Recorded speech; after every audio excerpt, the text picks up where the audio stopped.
mom who's here today, and my nephew who's here also. 14 and a half, what, 6'5" now, or are you 6'6"? 6'5". 6'5". Wow. By the end of the meeting, he may be 6'6" at the rate he's growing. So, we have a real treat. My sister is here today. She works at Nordstrom. She's going to talk about what it takes to be a top salesperson and what she does for customer service, and just some of the challenges she's had to overcome to stay on top. Because as we know in life is never easy, and we don't know what curveballs life's going to throw us. And she's done an incredible job of overcoming that, and is an inspiration to our family. And I'm honored to have her come up and speak to us. So, Lysa.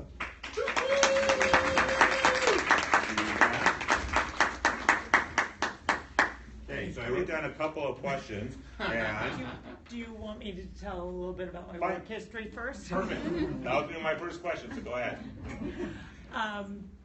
So I grew up in California. Obviously, this is where our family's from. And I went to college out in Washington, D.C., and got an internship on Capitol Hill and worked for a senator out there. And after school decided that I was going to stay in Washington, and I got a job at the Holocaust Museum before it opened. So worked not only as a private sector, but turning it into a federal museum, which was hard. It was the first museum that had been built of the Smithsonian's in 15 years, and going through the construction. And from there, we did the dedication with President Clinton and Vice President Gore, and we were getting ready. It was the biggest event in Washington since Kennedy's funeral. We had more foreign dignitaries than since he had died. And when the election had just started, the first, when they had first come into White House, they had a bunch of young kids. It was very grassroots. And here we were trying to get a museum open, trying to get all these dignitaries. We were doing events around the country and in Washington. And these young kids were like, oh, we're going to come in, we're going to do, and we're like, listen, I don't have time for this. I didn't know enough being from California that I was supposed to be impressed that they were in the White House. And so I said to them, listen, you come in about a week, tell us what you need for the dedication. And it was the first big event that Clinton and Gore were doing. And when you come in, if we don't have everything set up the way you want it in a week, then you can basically camp out and, oversee us and micromanage. But until then, you're just one person that we're trying to get ready. And when they came back in a week, everything was done to the way they wanted, to the point where they offered me a job. And I thought, I don't really want to work for you because I'm going to end up babysitting. You're a bunch of young kids, don't have a lot of experience. So I was like, no, thank you. I appreciate it. I'm going to stay where I am. And after we opened the museum, I worked for them for a year.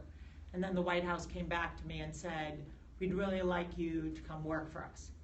And I ended up going to work for the White House doing advance, which is you go ahead of the principal, the president, the vice president, first lady, on travel. You work as a liaison between the White House and the organization or the foreign country that's hosting you. And you work with Secret Service and communications, making sure that the message that comes across. So when you open the paper in the morning, or you see the president on the news, what the message they wanted to convey was the visual picture that you saw, that when they sat down at the table, everyone was where they were supposed to, everyone felt that they were, given the attention that they wanted from the president and the vice president. And so I worked for them for 7 years, and as the last White House of Clinton Gore was about to end, in Washington, it's kind of like a scrambling, trying to figure out where you want to go, what position you want, whether you want an appointment. And I didn't know what I really wanted to do, and at that time, I was just about to get married, and so I wasn't sure what I wanted to do. I had gotten offered some jobs, and they just didn't sound appealing. I had been doing mostly foreign travel for the White House at this point, some domestic, and I just didn't want to sit at a desk all day. I really enjoy working with people. I like getting to know them, and sitting with a computer on a phone all day just wasn't something that was appealing to me. So my husband, or fiance at the time, said, just come home and sit and take some time off. And after about 3 days, I could not handle it. You could eat off my floors. I had never not worked. I was just too hyper. So there was a Nordstrom, 10 minutes from my house in Alexandria. And I thought, I'll go get a job there part-time for a couple of months, and I'll see how that goes. So when I went in, they said, we're not hiring part-time. So I said, fine, I'll take a full-time job. I'm gonna quit anyway in 3 months, so it doesn't matter. And so Nordstrom is 100% commission sales. So I figured if I was gonna be there, I might as well make as much money as I can. So I said, who gets the highest commission? And they said, shoes. I was like, I can sell shoes. I wear shoes, I can sell shoes. So I went and I interviewed, and the commission rate was different for each of the shoes, so I interviewed at the different shoes. I interviewed in women's, and at that time Nordstrom used to have a manager and a buyer in each department. And when I went in, the women's manager and buyer were like, great, we'll offer you a job. I said, perfect, I'm gonna go upstairs and talk to men's shoes first, because they pay a little more in commission, and then I'll be back to talk to you. And I went up to the manager of men's shoes, said, you're perfect, we'll hire you, but I just need you to talk to the buyer. And I talked to the buyer, and the buyer said, where do you see yourself in 5 years? I'm thinking, I'm quitting in 3 months. I don't know where I see myself in 5 years. So I said, I don't know where I see myself in 5 years, but I can tell you, as long as I work for you, I'll be your highest producing, and I'll get better customer service than anyone. And he said, you know what, I'm really sorry, but we're really looking for people who want to be with the company a long time. I'm sorry, I'm not gonna hire you. And I was like, no problem. I went downstairs, I took a job in women's shoes, and within 8 months I had hit, at that point Nordstrom had selling goals per department. So I'm very goal oriented. I hit that selling goal in 8 months. So then they said, oh my God, you're great at sales, you should manage. And I was like, okay, I can do that. That was a new challenge. So then I managed, at that point women's shoes had 4 managers. So within 4 months I went from being a 4th manager to a 1st manager.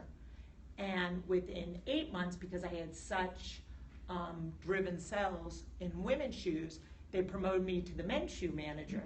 Well, that men's shoe buyer no longer was with the company, but my 3 months obviously had extended, and now I was the manager of men's shoes. And I was there for I would say about 8 months, and at that time my husband and I were trying to build our family. We're having difficulties, and I decided there was too much stress in managing and trying to focus on a family, and I wanted to build a family. So I said, I'll go back to sales. And once I just went to one of the clothing areas, men's sportswear. And once I was there, I started realizing that I could control how much money I made. And within 6 months, my husband said, why were you a manager? You're making so much more money as a salesperson. And I said, I don't know, it sounded like a good idea at the time. And so at that point, I realized that I wanted to, if I was gonna do it, and I was gonna be there, I wanted to be the #1 person. And that when I had started, there was a gentleman in shoes who was 70 years old. I was like 38 at this point. And no, actually, I was when I first started with Nordstrom, I was probably like around 32. And I couldn't beat him because he was smarter than me. When someone would come in and say, I want a pair of shoes, they would say, oh, I want this Selby shoe, which is $100. But he already knew the inventory in back, and he knew that we didn't have that shoe in the customer size. So as he was talking to her, he was already upselling her because he knew he was gonna just come out and say, oh, I'm sorry, I don't have that. So he was saying, oh, I'll grab that for you, but I have to be honest, there's another couple of things that we've got that I think are gonna fit what you're looking for better. And he had already convinced her she didn't want the shoe she thought she wanted. So when he came out and said, oh, you know what, I didn't have your size in that one, but I had these, she was so thrilled because she didn't want that shoe at that point. I couldn't think of it that way. I didn't have that ability, but I could work harder than him, and I could work faster than him. So my goal was to outsell him. And I remember thinking, like the first day, I was like, all I want to do is take down this old man. That's all I want to do. I just want to beat him. And then there was a guy in men's clothing named Van who sold $1 million a year. And I was like, oh my God. I came home and I said to my husband, there's this guy who sells $1 million. That's amazing, right? And it never dawned on me. Well, when I started selling in sportswear, I said, well, I can see Van standing where I am. And if he can sell $1 million over there, I bet I could sell $1 million over here. And so within a year, I sold $1 million. And I never worked harder for that million than the first year. But from there, I've just built my business and learned to build a clientele. And I've now been with Nordstrom 19 years. So my 3 months really didn't work out well. I'm like speechless. You have gone through several questions already. Oh, you were doing so well. They don't want to hear me speak. Okay, actually, I do want to go back for 1 second, because when you were talking about working for the White House, you actually had some incredible foreign trips. Can you share a couple of details on some of the places you did go? I went to Mandela's swearing in South Africa, which was amazing, obviously, like earth-shattering. And I was in Israel the trip just before Prime Minister Rabin was assassinated. And we had actually done a dinner for 30 people at their house. And, you know, when you go to someone's house, there's usually just like at the time I was on a trip for Vice President Gore. So there's usually a military attaché who carries what we call the football. That's the person who carries the codes in case, God forbid, something happens to the president. They've got the Bible to swear him in, and then they've got all the nuclear codes. There's a doctor, and there's like 1 or 2 staff people. So we had gone ahead, and we were just sitting in a back room while the 30-person dinner party, we're not sitting at the dinner, but the woman, the staff who was cooking and serving came in to help, said, hey, I brought you dinner. And here's this woman serving us food, and as I look down, she's got numbers on her arm, and she's an Auschwitz survivor, and I'm thinking to myself, here's this woman waiting on me, and here I am, some like punk kid, and I was like, no, I'll come to the kitchen and help. She goes, oh, no. I was like, no, I'll come to the kitchen and help. So after dinner, we get back to the King David Hotel where we were staying, and Mrs. Gore realized she had lost her purse. So we thought, oh, she goes, I think I left it at the house. So I said, okay, I'll go back to the house. Now, obviously, we had just been there, and this is before the assassination. So literally, I take the limo and I go back to the house and drive up to the Prime Minister's house, and the Chevette, which is like their Secret Service, is there, and I wave and go, hi, I was just here, and I think we left something. And they wave me, and I go in the house, and here's Mrs. Rabin, Leah Rabin, walking up the stairs with a cocktail and her shoes in her hand. And the Prime Minister walking around going, what are you doing here? And I said, oh, I came because we thought Mrs. Gore forgot her purse. And I said, also, Mrs. Gore wanted to get the recipe for the dessert. And he goes, oh, come in the kitchen. So I walk into the kitchen, and here I am now with the chef, the Holocaust survivor, the Prime Minister, as he's having a cocktail, and I'm sitting at the kitchen table while she writes down this dessert recipe, thinking, how cool is my life? So, I mean, I got to go, like I went to... What about Normandy? For Normandy, it was the 30th anniversary, and I went and we took Apache helicopters up to Cambridge and to Normandy, and it's just being able to go and not only represent your country, but going over and seeing, like, going to 10 Downing Street and being able to be in the house versus everyone's just seen the picture of the Prime Minister standing in front of the door. I mean, and walk around and go into Buckingham Palace and just see stuff. It was an amazing experience. I mean, it was phenomenal. I wouldn't trade it for the world. Okay, thanks. Now we'll get back to business and sales. Getting back to sales, like she said. So obviously, working at Nordstrom's, we always hear about customer service. What does Nordstrom's teach you about customer service? So the funny thing is, you'll always hear people talk about at Wharton or Harvard customer service in Nordstrom's, but we don't really have a training program. Our key is people. What we do is, you either get it or you don't. You either like people or you don't. You either like helping people and figuring out how to make them happy, or you don't. And that's our key. I mean, our thing is, you know, take everything back. We don't have a return policy. People go, well, what is your policy? We don't have a policy. We use our best judgment. So you gotta hire people who want to make people happy and who are willing to think out of the box to do whatever that takes. But that's really what customer service is. I mean, it's not like, I'm not curing cancer, but I make people happy and I make their lives easier, and that's what we do. And so when people come in, they're so used to everyone saying no to them, is I figure out how to say yes. And it makes it easy. Common courtesy and just being respectful of people and listening to people and making them happy is such a world of difference. People will pay more for it. It's not like I'm selling something that people can't get anywhere, whether it's Neiman's or Saks or Amazon or something. The difference of why people shop at Nordstrom is me, is the people that they interact with and the people that genuinely feel like they care about them. So obviously I know you work extremely hard. You just got through with the sale that you guys just had. So what is your typical day like, especially during sale period? So sales different. So we just finished our big anniversary sale. So we do more business in 3 weeks in July and the first week in August than we do the entire Christmas season. Wow. So for example, Nordstrom.com, not the stores, just .com, during the month of December last year did $95 million worth of business. Okay, that's not NordstromRack.com, that's not the other things. So for us to do that much business. So this is my Super Bowl. And so I plan for it all year long. And typical for me is the store opens at 10 usually and closes at 9:30. For me, my first appointment starts at 8. I do an appointment every hour on the hour. I don't take lunch. At my last appointment's at 9. I usually don't get out till 9:30, sometimes 11. I'm usually the first one in the building, and I'm usually the last one that leaves.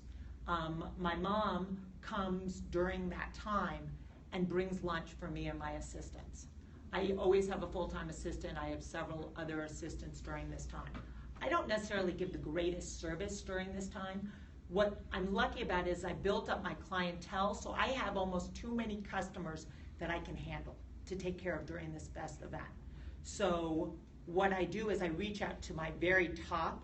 I'm a numbers person, so I'm always looking at my numbers. I reach out to my top people and they get those first day, and from then on. And the reason why I make them turn the lights on, the air conditioning on, the escalators on at 8 in the morning. I've had customers say, hey, listen, can I come in at 7? And the people are like, Lisa, you cannot do that. You will physically fall over. And I just basically put my head down. So a typical day during pre-sale, which is 10 days before the sale opens to the public, that's for our Nordstrom people, I literally am there. I usually try to get in at 7:30, so I at least have time to kind of figure out what my day plan is from 8 to 10. Then, now I'll take vacation, I'll go back. August will be dead. So I might go in and I work by appointment mostly only, but I might work from 10 to 3. Or someone will say, hey, listen, I want to come on this day. Typically, I work 5.5, 6 days a week. I work when my clients want me to work. So I'll meet them. There are several stores in our area, kind of like a west side of Topanga, different stores. So a lot of my customers, I work at one main store, but I go to people's offices because if it's more convenient for you and you want custom shirts or suits, then I will bring a tailor, I will come to you, I will bring the fabrics. Because if you're too busy to come in, to me, I'm not gonna give up that sale. And if I show up at your office, you're gonna feel maybe compelled, because I went out of my way, to maybe buy an extra suit or buy an extra shirt. So I'll sell you more. So why would I not do that? And I try to plan it so that when I'm going to someone's office, I try to do it on my day off. And I just say to them, hey, listen, on that day I'm gonna show up in jeans because it's my day off. And they're like, oh, well, I don't want you to do it on your day off. No, it's my pleasure. This is what I'm here for. So my schedule is kind of all over the place. One thing about me is my goal is to work as little as possible and make as much money as possible. And I tell everyone that. I mean, I talk to people who are joining our company or other companies. I believe in balanced life. The happier I am, the better I can take care of my clients. So if I'm miserable and I hate my job and I'm just like, oh my God, this just sucks, then you know what? They're gonna feel that and they're not gonna wanna be with me. But if I can, in the middle of the day, take off for 2 hours so I can go see my son play football and then come right back, I don't book appointments for those 2 hours. And if someone comes in, I say, listen, I'm happy to come in early in the morning and open the store. I'm happy to keep the store open late. I'm happy to come to you. I'll work any day for you. but there are certain periods that I block out, and it's a balance, and it works best. And you know, my clients respect that. So I guess we gotta explain, because you're just not a salesperson, so tell me a little bit about what a stylist is. So I'm a stylist, which basically means I dress you from head to toe. I do men and women, I do everything. And that could be something as simple as me just reaching out to customers, ladies, and saying every 3 months, hey, it's about time that you bought moisturizer, you bought mascara, you bought something, you probably need more. And not even having them come in and they're going, oh great, I do need that. Sending an email and then just sending the stuff to their house. Sometimes it's, where I'm literally at the Pentagon City store. So I'm literally across the street from the Pentagon. So I get a lot of military people. I do a lot of training. There's something when you're in the military and you retire called TAPS. And it's their transition program on going into the private sector. Most people obviously don't retire from the military and then just do nothing. They go on to a second career. So what I do is I teach them how to dress, because most of them have been wearing a uniform for 20 years and can't figure out what shirt or tie or shoes or anything goes. So I go in, and that's part of my outreach. That's something I do, one part of it because I believe it's good to give back to the community, but two, these are people who are gonna go out and they're gonna start all over. So I'm gonna get them for buying clothes for their interviews, whether they're men and women. Then I'm gonna get them once they get the job and they figure out what kind of clothing they need, I'm gonna get them for that.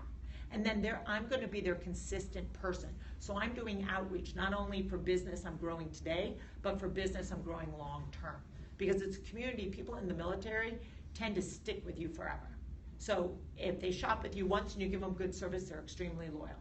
So I'm building up and doing outreach for my business, but I'm also teaching them as other friends of theirs and colleagues retire, they're like, oh my God, I gotta figure out, I haven't bought a suit in 20 years.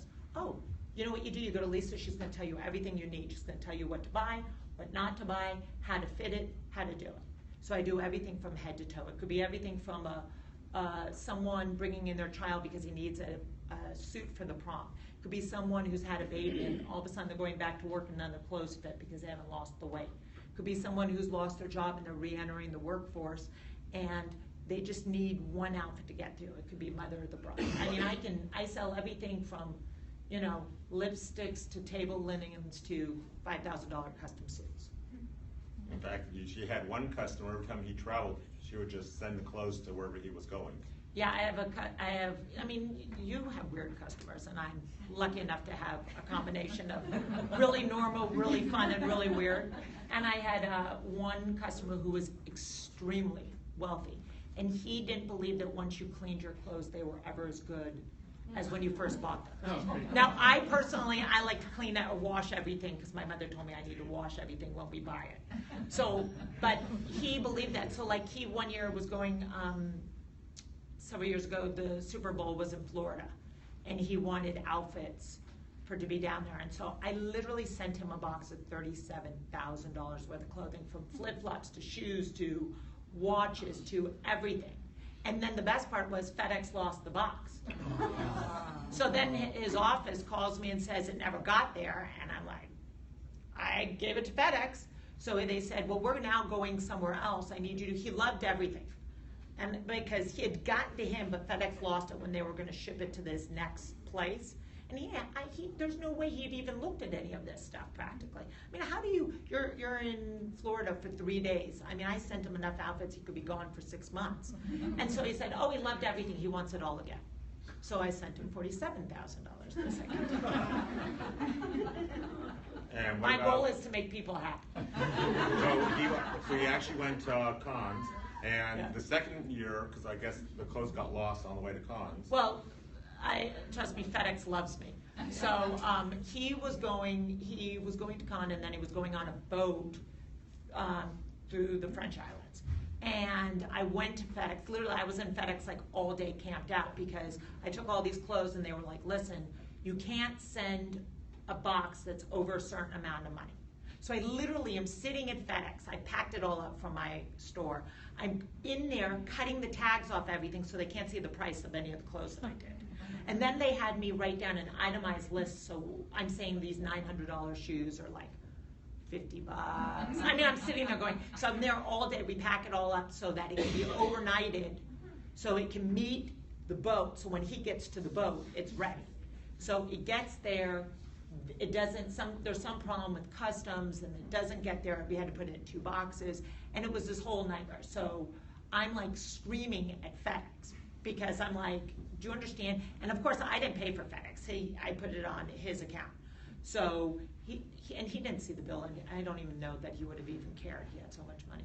So it finally, I'm screaming at FedEx to the point where FedEx, the head office of FedEx, sent me, they're in Memphis as their headquarters, so they sent me this huge, like $300 gift basket from Corky's, which is a big barbecue place in Memphis, to apologize for my inconvenience. They sent me gift cards, American Express gift cards, because I was like camped out. I'm like, I am not leaving. This stuff has to get there. And we tracked it. We found someone at the airport who made sure that it was put on. We put it on a motorcycle, and the motorcycle drove it because the boat had already left where the port was and was over, and there was no way to put it in a car. And I mean, it got to him a day late, but it was a matter of just being, you know, tenacious. Wait, this wasn't really your job, so why would you spend so much extra time doing stuff like this? Because I owned it. It was mine. I'm a big believer that when someone comes to you and there's a problem, if I'm the one who answers the phone, and you're not going to hear me say it's not my job. Listen, I'm the one you're talking to. I'm the one in front of you. I now own the problem. It's my problem. And he was my customer. And my thing is, if I told him that it was going to be there, then it was going to be there. And if whatever I had to do, I was going to fix it. So I'll give you a good example. I'm pretty tenacious, so I'm the calm one in the family. Yes, we're all very hyper. So I had met a gentleman, probably 6 years now, who came into Washington, D.C. for a family event. I don't know if it was a wedding or a bar mitzvah or something. And he was coming through my store, and I sold him a sport coat or something. I mean, it wasn't anything big. But I had taken his address. He lived in Connecticut at the time. He worked for Starwood in Connecticut. And I would, every year during my sale time, I send out an email. And my thing is, if you want me to contact you because you want to know about new things coming in, then I'll reach out to you. But we all get plenty of emails. So unless you tell me you want that, I basically only contact you around sale time. Because I don't want you to be like, oh my God, I just want to get unsubscribed, because all she does is send me emails. So I had sent this guy an email for I met him that one time. I never met him. So 4 years later, I haven't spoken to him. He calls me up and says, listen, I'm now in Florida. I'm running 3 hotels in Orlando for Starwood by Disney World. And I have to tell you, your store down here in Orlando sucks. And I'm calling you because even though I only bought from you one time, you still email me 4 times a year asking me if there's anything you can help me with. And you never drop me from your list. And I have to tell you, I really want to buy stuff, but every time I go in, they order stuff, they never follow up, the alterations are screwed up. I said, okay, I'll do it. I would love to help you. So it was right around this anniversary time. I sent him some shirts, I sent him pants.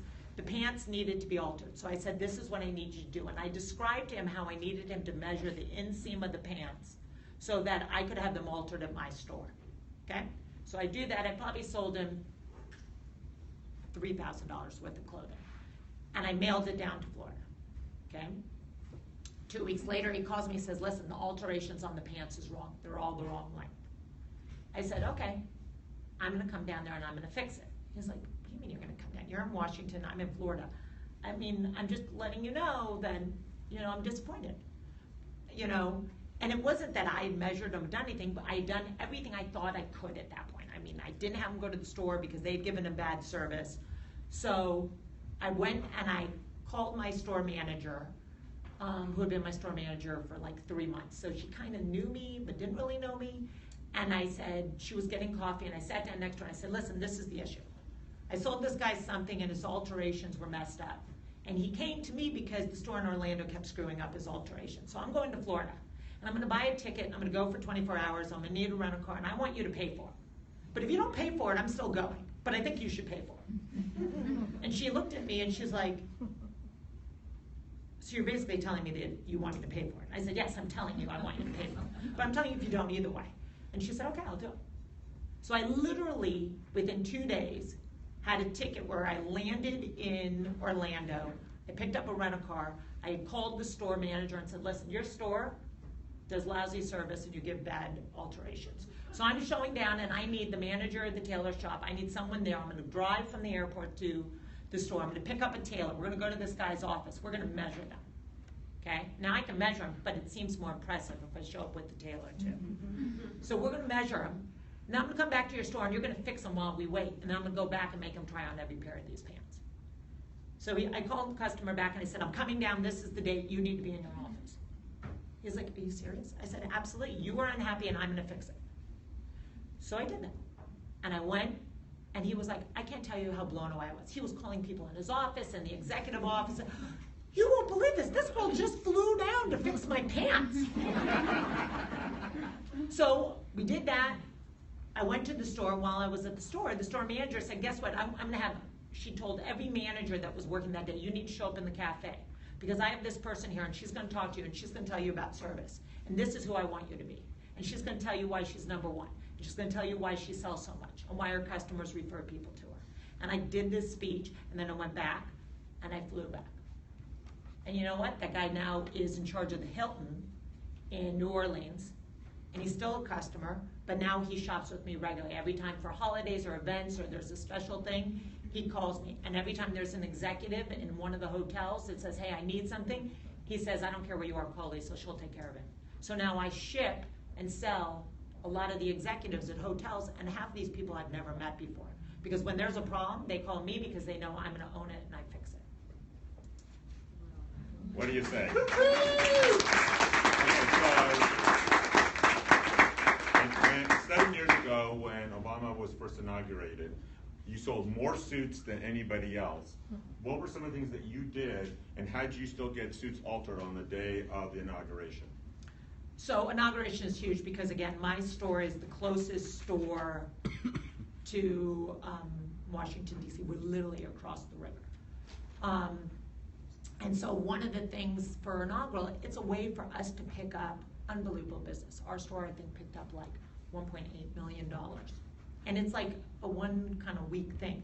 Because what happens is people from all over the country come in town and they think, oh, I've got tickets for one event. And they maybe bring a tux or they bring a dress. And then they start calling their congressman and their senator and they're like, oh my God, I can get to 14 events. And I can't be seen by the same thing, wearing the same thing. So I need stuff. So because we do more business than any of the other stores, all the other stores in our area, kind of, again, like a Topanga and a Westlake and everything. So they'll say, I'm like, bring all the other tailors and have them come over. They're like, oh, we can't do that. So I called the CEO of my company, Blake Nordstrom, who's in Seattle. And I mean, if you want something, you gotta ask for it. You can't be afraid to ask. You can't be afraid to ask for the sale. You can't be afraid to ask for support. Because you know what? If you're not gonna ask, then don't bitch. I mean, that's just the way we are in our family. If you're unhappy with something, then change it. And if you're not gonna change it or make it better or fix it, then be quiet. Don't complain. It's just, so if I wanna sell a lot, like during inauguration, I live at the store. It's like sale. Because you know what? When it's over, there's not gonna be anyone there and I'm not gonna be selling anything. So I'd rather kill myself while there's money on the table, and when it's done, I can sleep in. So I called the CEO and I said, listen, we've got all these other stores, and no offense, they're not doing business like we're doing business.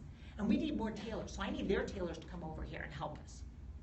And then I need them, while they're doing it, I need them to load their cars because they gave special product to all the stores in the Washington area, but they're really not moving that product, and I need that product. So like I'll drive to other stores at 6 in the morning and load up my car with product and bring it over for a client. If I know a client wants to come in and they're looking for something and I don't have it, I'll go get it. So when they come in, they don't care that I had to drive. They care that when they came in and took time out of their day, that for that 1 hour, whatever time they allotted for me, that I was prepared for them and I made their life easy. They don't want to hear, oh, I'm sorry, I don't have that. Oh, we couldn't find that. Oh, I didn't have your size. You knew I was coming. Why'd you make an appointment with me? You know? I mean, it's the same with you. If someone takes the day for you to show them houses and you know they have a certain criteria and you go, well, I don't have anything that meets that criteria. It's like, well, why didn't you tell me that before I drove over here? Same thing for me. So I've got to plan ahead. And for that, for inaugural, we brought in stuff. I had them overnighting stuff from Michigan Avenue, from Seattle. I didn't care. I didn't care about what it cost. And it wasn't my problem. My job isn't to figure out why things are. My job is to ring the register and sell things. That's it. Make customers happy and sell as much crap as I can. That's what I do. Okay, so we're going to change gears a little bit. Obviously, with life, it throws us curveballs and challenges. You've always been on top, have always overcome everything. What are some of the challenges you've had to overcome the last few years, and how do you stay so strong? So I've had probably two major. 7 or 8 years ago, I was diagnosed with MS, so multiple sclerosis, which is a nerve disease. And there's, like any other kind of disease, there's multiple ways it can affect you. Usually what it means is you have lesions either in your brain or in your spine, and the coating on the nerves kind of deteriorates, so you lose some functionality. You're mostly affected by heat. There are certain things that you can and can't do. Again, going back to the way our family is, that if you're not going to make it better, then be quiet and suck it up and move on. That's kind of the way that I am. I'm very lucky that my family is very positive people. So I feel blessed. I mean, the way I look at it is I'm not going to die from having MS. I might trip a little bit more. My writing looks terrible. My writing looks like I have like Parkinson's or something. So I don't. I text a lot. I email a lot. I do very little writing. When I get really, really tired, I trip a lot, so I look very klutzy. But there's nothing I can't do. I mean, I go scuba diving, I go rock climbing. I determine how I am. And so I originally had one neurologist, and I went to a different neurologist. And when I met the one that I have now, who I love, I do chemo once a month, and as a treatment for my MS. And when I went to this neurologist, the one that I go to now, I was on all these different drugs, and I'm not really a drug kind of person. And I was on all these drugs, and I was having relapses, and I was like, listen, we got to figure out a way for this disease to fit in my life, because my life's not changing to figure out how this disease works. I've got a child, I have a husband, I've got stuff going on, and I don't have time to slow down. And we figured out a treatment that works for me, and I said I don't like taking drugs, so I don't want to. So I take vitamins, I go in for my chemo once a month, and I am the healthiest sick person you would ever know. You see me at my store, I'm running around in 5-inch hooker heels. I mean, I do everything. No one would ever know that I am sick. And then another diversity is 3.5 years ago, my husband passed away unexpected. We were here in California. My father had died 11 months before, and we were coming out for my father's unveiling and got on the plane in Virginia. My husband was healthy, wasn't feeling well when we landed in Chicago. By the time we got to LA, still wasn't feeling well, and said, why don't you sleep? We were gonna go to the gravesite the next morning and have a ceremony. And when he got in bed, noticed that he had some blisters on his leg that hadn't been there that morning when we left. Took him to the ER, and 2.5 weeks later, I was widowed. And here I was. I had been married. It was a week before my 19th wedding anniversary. Never thought I was going to be a single parent. All of a sudden, I woke up and my life was completely different. And, you know, I am very blessed. We have an extremely amazing family. But I also am blessed that I believe in myself. And I think part of everybody has adversity. And one thing that I always say to my son and in our family is we're not victims. There's always someone sitting next to you who's got it worse than you do. There's always somebody who's got a hardship. And you don't know what their hardship is. You don't know if they have problems with their marriage, with their child, with their financial difficulties. And when you meet clients, same thing, you don't know.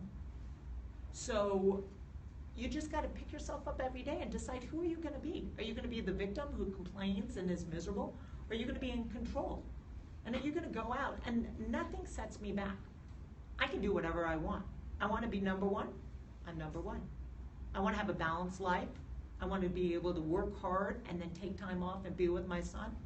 I do that because I said I'm in control of my destiny, just like all of you guys are. I don't let a disease or the fact that I'm a widow It's not what I planned, but you know what? You don't get to pick life. You get to pick who you are, and you get to pick how you lead your life and what kind of person you want to be. That's the first thing. Unfortunately, we are running out of time. If I can have permission to go another 15 minutes with Lisa, if that's okay. If someone has to leave, you're welcome to. So I have a few other questions. We talk a lot that. in our family. Okay. Yeah, we know Mark. So obviously, for us being in sales, we meet a lot of crazy different people and things like that. What's probably one of the more interesting stories that you had being in sales? Okay, so I'll tell you, this is a really good, funny story.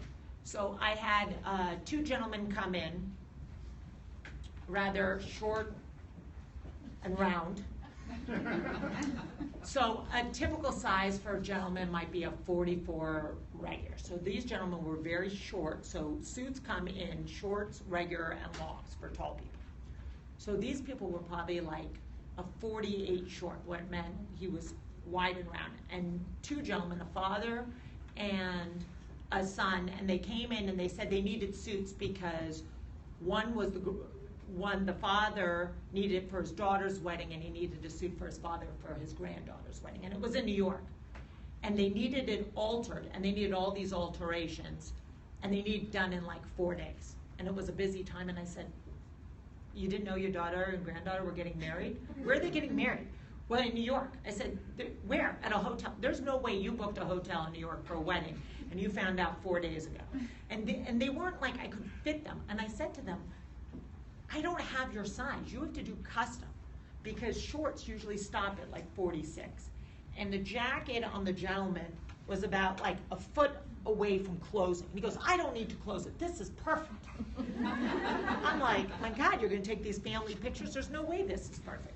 And they swore and they were like, we need it altered. And I said, I mean, these people were there for an hour.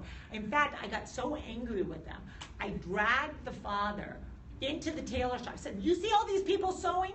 They're doing all these other people's work who plant. We see all that work? I can't do your work. We're not doing it. I can hem the pants, that's it.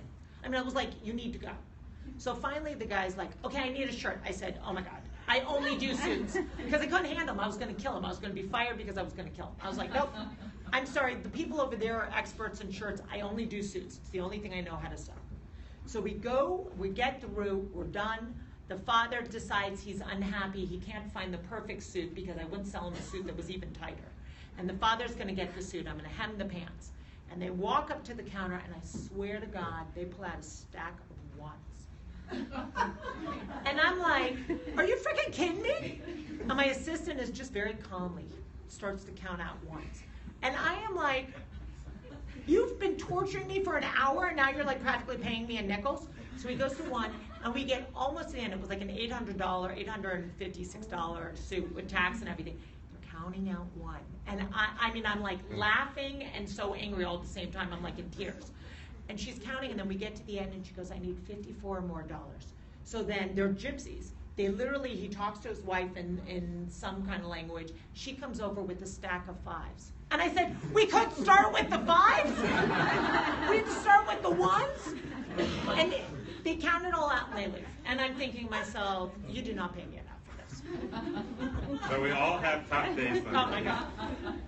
Okay, so the next question I wrote down is, what's the one thing you wish you knew when you first started? How to plan my business. So I know how to take care of people. My mother taught me that. I know how to listen to people. My father taught me that. But in order to sell at the top of your game, you have to know there's an ebb and flow to your business. And it's probably the same with you. You know, things slow down during the winter. In spring, things start heating up. Well, it's not like the first day of spring happens and you're ready to go. You're planning during the winter. When everyone else is like, hey, there's no houses to sell, that's when you're doing your outreach. Well, that's the same thing for me. I know in July, my business is going to be crazy. In May, April, I'm planning. I'm figuring out. I'm going into people's closets and I say, hi, why don't I come to your closet? Let's figure out what you need, what you don't need, maybe what you need to get rid of. So I come to your house and I make 3 piles. Keep, alter, throw away, or donate. And then when it comes for the sale, I say, I know exactly what you need.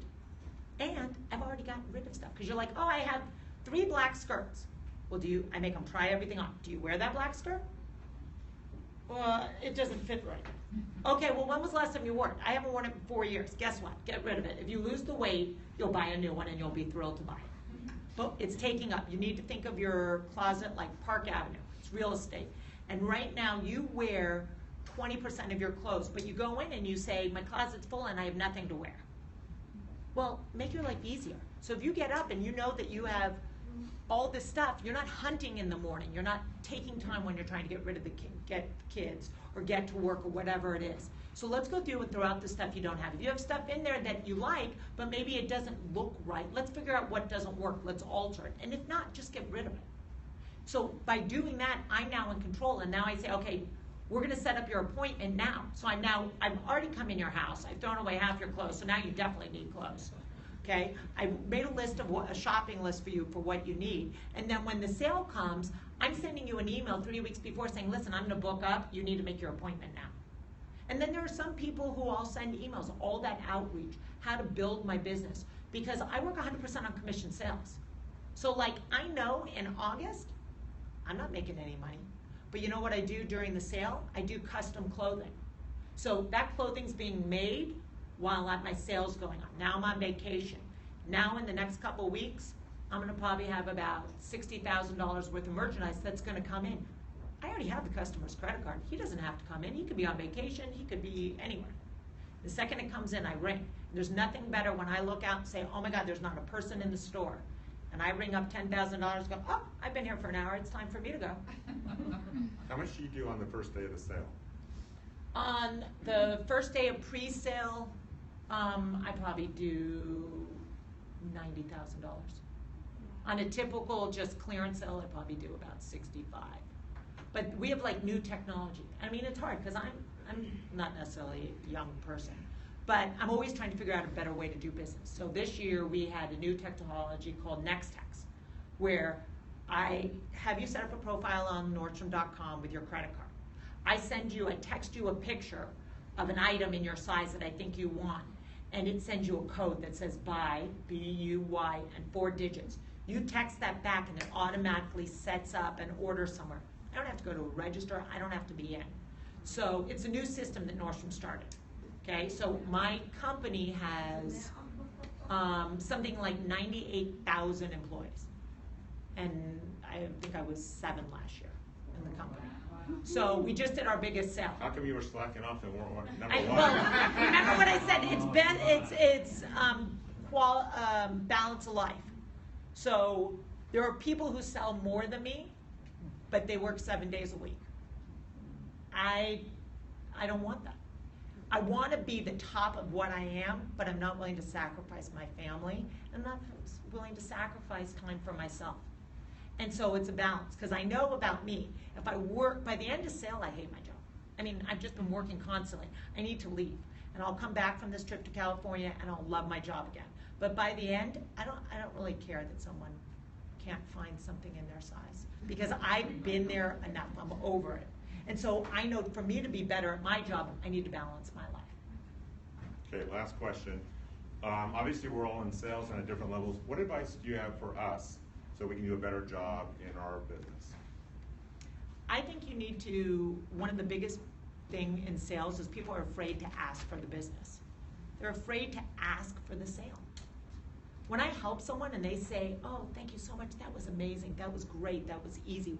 You know what I do? I walk around the counter, I shake their hand, I say, thank you so much, and I hand them 3 business cards.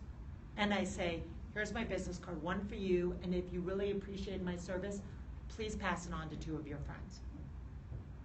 When I write a thank you note, I put my business card in it. Not because I didn't already give it to them, but because it's gonna be sitting on their desk and someone in their office is going, oh my God, I gotta go to my high school reunion, and I don't know what to wear, and they're gonna be like, oh, you know what, here's Lisa's card, you should go call her, she'll take care of it. I flood it. I don't pay for business cards, Nordstrom does. I run my own business, Nordstrom pays my overhead, and I take full advantage of it. You know why? Because that's marketing. It is harder to get a new customer than it is to retain one you already have. So you know what I do? I make the people who think I do good work, I ask them for it. And it's hard, because it's hard to say, you feel kind of pushy. It's like asking someone for a date. Guess what? I proposed to my husband, because if I had waited for him, I'd still be single. You know what? The worst someone can say to you when you ask them to refer you is no. It's not a big deal. But if you don't ask, you don't get. So ask. When someone refers someone to me, I send them a card to have lunch in my store. I say, come have lunch. I really appreciate it. Have a cup of coffee. Send them a Starbucks gift card for like $10. Here's lunch and coffee on me. To let them know you appreciate it. I do quirky marketing things. You know, send them like a sunscreen during the summer and say, don't get burned with the realtor you have. I mean, do something, and it sounds hokey, but you say you Don't go to tell them all the good ideas. Tell me later. I'm not regret. but I do little things like that, you know.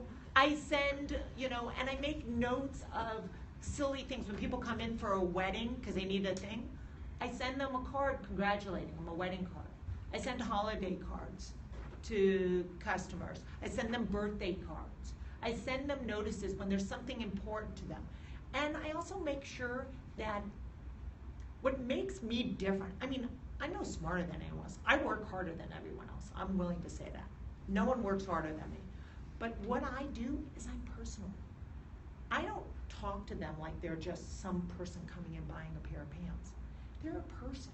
So I know my customers, you've got to figure out how to be successful by being you. I'm really terrible at names. Terrible at names. So I know a lot of times when customers come in, I know them, I know their story, I remember their kids, I couldn't tell you their name if I had just been introduced to them 3 days before. It's just not my talent. But I hug and kiss them and I say, oh my God, how are the kids? How was the vacation? And they know that I know them. And I know what's going on in my community, so I'm a resource for them. So people reach out to me all the time, hey Lisa, there's an event coming up. Where would be a great place to celebrate an anniversary? And I help them get a reservation. I'm not a concierge, but I'm everything. I mean, people confess everything. I'm like a hairdresser. So people come in and they say, you know, we're having trouble with Johnny because he's autistic. You know what? There's a coach that works with kids, an educational coach that would help. I would highly recommend them. People thank you all the time. And so if you can get, when people meet you, they're going to tell you what they want. I mean, that's what I do better than anyone else. I listen, and then I deal with them like they're a person. So they tell me, listen, I'm looking for an inexpensive blue suit, all right? And then as people go around, they'll go, oh, what about this suit? I said, the first thing you told me was you wanted inexpensive and you wanted blue. And I'm trying to be respectful of what you asked for. And they go, I really appreciate that. Because they're going to tell you their priorities first. So listen to them. And by reiterating to them that you're listening, you're now their advocate. And they feel like you're watching their back. And they'll be loyal. And they'll send their friends to you. And if they're buying houses, their friends are buying houses. And if they're thinking of downsizing, their friends are downsizing. So just ask. Well, great. I can't thank you enough. I mean,